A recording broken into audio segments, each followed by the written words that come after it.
Ndugu zangu, watumishi wote mlioko hapa, tunalo jukumu kubwa la kuhakikisha kwamba mkoa wetu wa Dar es Salaam uko salama, na usalama huu mchango wake unachangiwa na wenye viti, madiwani na kila mtumishi ambaye yuko hapa anachangia kwa asilimia kubwa kuhusu amani ya mkoa wetu.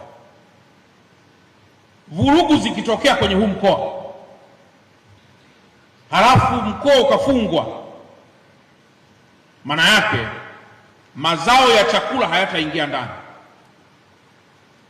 Na mnafahamu kwamba Dar es Salaam mgogoro wetu mkubwa haupo kwenye mashamba ya wakulima. Mgogoro wetu mkubwa Dar es Salaam upo kwa mfanyabiashara. Je, anaingiza biashara zake ili aweze kwenda vizuri? Kwa hiyo kama mkuu wa mkoa mahali fulani anazungumzia umuhimu wa wakulima katika mkoa, Dar es Salaam tunazungumzia umuhimu wa mfanyabiashara katika mkoa. Kwa hiyo mkoa huu ukifungwa, tayari tutakuta hatuna hifadhi ya chakula, na hapo ndipo kasheshe itakapotokea.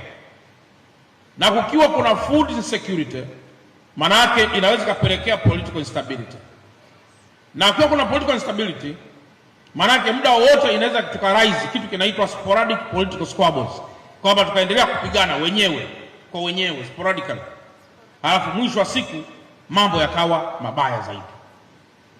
Kwa hiyo jukumu hili la usalama ni jukumu la kila mmoja, na ndio maana narudia kwamba nguvu ambayo ilishawahi kutumika mahali popote katika kulinda amani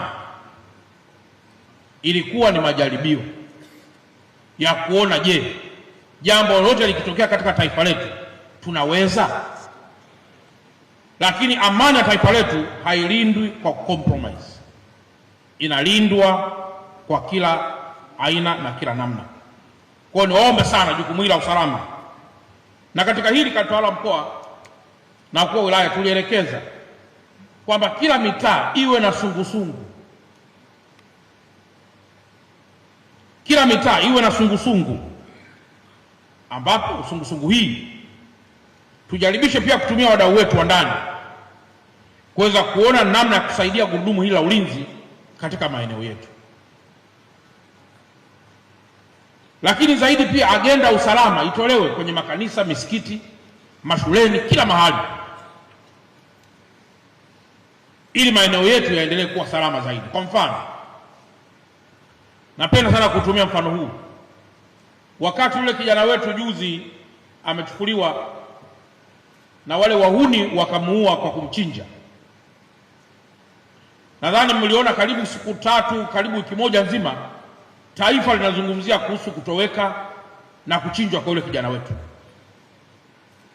Nataka uone ugumu wa dosari za kiusalama zitakapoingia kwenye maeneo yako. Lakini juzi pia mmeona baadhi ya watu wamemuua yule Mchina. Yule Mchina ameuliwa, wale vijana wamechukua hela, wamekimbia. Lakini jeshi la polisi na vyombo vingine vyote vya dola limekwenda kuwabaini wakiwa wanavuka mpaka sasa kuelekea nchi ya Kenya. Wamewarudisha hapa, wanawauliza wanasema tulijua na hela nyingi sana. Kwa hiyo leo manake nini? Unaweza ukauliwa hata ukiwa na 50,000. Watu wamefikia hatua hiyo. Lakini jambo hilo litakapotokea, kwa mfano mwenyekiti wa serikali za mtaa wa kwenye lile eneo ambako wale wa China waliuliwa, yuko wapi? Mwenyekiti wa serikali za mtaa hajaja? Pengine hakujua kama ningeweza kuuliza swali hili. Hoja yangu ya msingi ni kwamba jambo lile linapotokea kwako linaleta doa. Haimaanishi kwamba wewe ndio umefanya, hapana. Lakini kwenye utawala tayari inakuwa ni doa kwenye eneo lako. Kwa jambo linapotokea hilo, unajizatiti, mnakaa katika vikao vya pamoja ili kuweza kuangalia usalama wa maeneo haya kwa ujumla wake. Kwa hiyo usalama, jambo namba moja. Kwa maazimio katika usalama katika utawala mkoa na wakuu wa wilaya ni kwamba kila mtaa uhakikishe unakuwa na sungusungu, lakini sio tu sungusungu, pamoja na miundombinu mingineyo ambayo inaweza kutusaidia kuweza kukabiliana na adui pale anapoweza kutokea.